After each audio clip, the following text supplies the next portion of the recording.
So a very impromptu video. I have just finished editing, filming and publishing my review on the DJI Fly app, update 1.18.0, and of course the RC firmware update review that I generally do.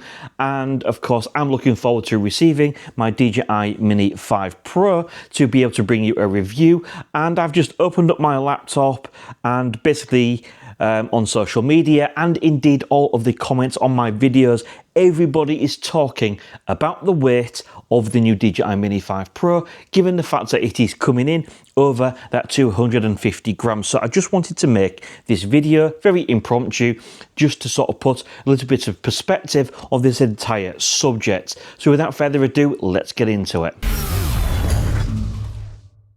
Right, so what if I said to you that I guess a huge amount of you have been flying your DJI drone, your DJI Mini drone, and it's probably been weighing over 250 grams.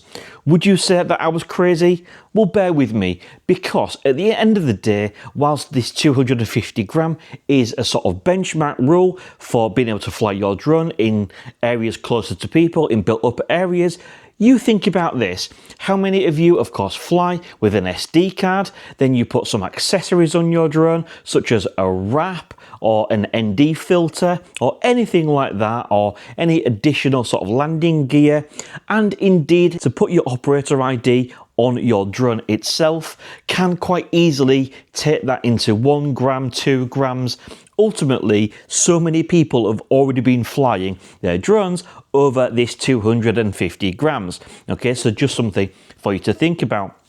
Now, when it comes to EASA, so basically European states, ultimately, regardless of whether this drone is 250 grams or not, they recognize the C labels, okay? So ultimately, if that drone has got a C label, which of course the DJI Mini 5 Pro has, then it doesn't really matter whether it's over 250 grams because it's certified to fly in that area with which is stipulated under C0.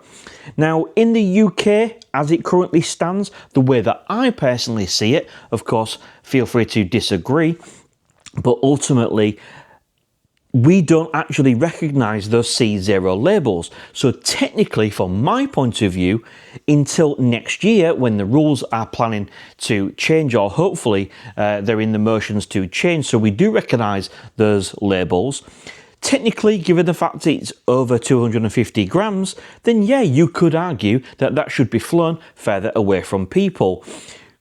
I'm not proposing people go out and sort of not adhere to the rules and regulations, but that's just the way that I do actually see it at this moment in time, okay? The drone is over 250 grams, so technically, by the letter of the law, then yes, it is over 250 grams.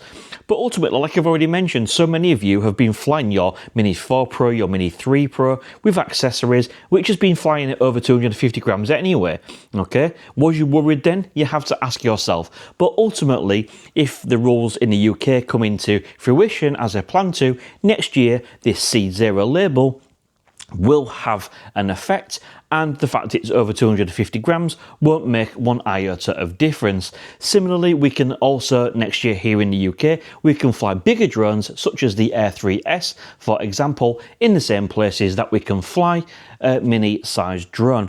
Now, unfortunately, I'm not up on the rules in the United States. Obviously, I do appreciate that this drone hasn't been available in the US so far.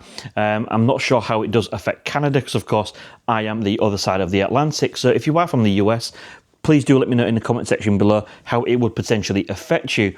But I think the main purpose for this video is just a degree of perspective. And like I said, if you are in Europe, I see so many people have put out videos saying, oh, it's over 250 grams, it's 252, what's the big deal? At the end of the day, it's got that C0 label. So DJI must have consulted with EASA before they declared this drone a C0 drone. Okay, that must have happened for it to get that label. So ultimately, I certainly wouldn't worry whatsoever. And certainly, as I mentioned, you could argue in the UK, you know, that, yeah, it is over 250 grams at this moment. Next year, when we recognise the labels, it'll be a lot more clear. But ultimately, you could argue that you should fly this drone further away from people. But ultimately, at the end of the day, most people's drones, by the time they stick that accessory on, as I've already mentioned, but even their legal obligation to add a operator ID can take you over that weight anyway.